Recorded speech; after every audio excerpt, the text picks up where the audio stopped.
Enggak, kalau dia udah terampil.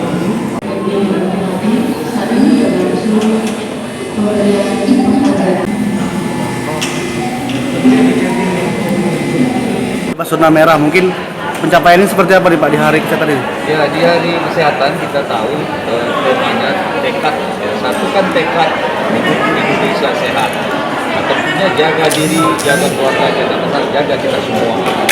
Berkaitan dengan peringatan Hari Kesehatan Nasional ya yang ke-56, tadi kita saksikan bersama dengan Pak Menteri Kesehatan bagaimana pemerintah baik di jajaran pusat maupun di daerah kita bersama-sama bersinergi, dan pada saat ini berdasarkan informasi untuk Sumsel nanti dijelaskan oleh Kepala Dinas Kesehatan, yang paling utama adalah bersama-sama bagaimana kita mengatasi masalah COVID-19 di Sumatera Selatan ini dengan tekad yang sama, tekad yang satu untuk betul-betul mematuhi menjaga kesehatan itu diawali dari diri sendiri, dari keluarga sampai ke masyarakat.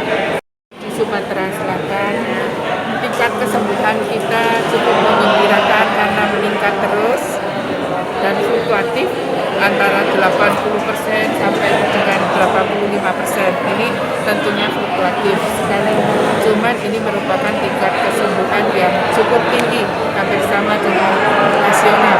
Dan yang lebih menggembirakan tentunya hari Selasa kemarin bisa kita lihat zona-zona kita itu sudah tidak ada zona merah lagi. Sudah zona oranye dan kuning ya Bu ya. Kita ada rekomendasi untuk sekolah biar untuk tatap muka atau gimana Bu nantinya Bu? Untuk kegiatan-kegiatan ini ada rekomendasi tentunya berdasarkan pertimbangan terutama secara ekonomi bagaimana dan secara kesehatan bagaimana ya. Kemudian hal ini dipertimbangkan kalau kegiatan itu efek ekonominya besar tetapi efek kesehatannya kecil, lebih aman untuk resiko rendah. Itu sekarang ada 3 kabupaten kota, Oku Selatan, Banyuasin, dan Ogan Ilir. Sedangkan yang lain seluruhnya adalah zona orange. Nah, kita tetap jaga protokol kesehatan, tetap melakukan kegiatan secara produktif namun aman COVID dengan menjaga protokol kesehatan secara ketat. Dan untuk setiap penyelenggara kegiatan harus memastikan semua yang ikut kegiatan harus dalam kondisi sehat. Yang pertama adalah pakai masker, wajib.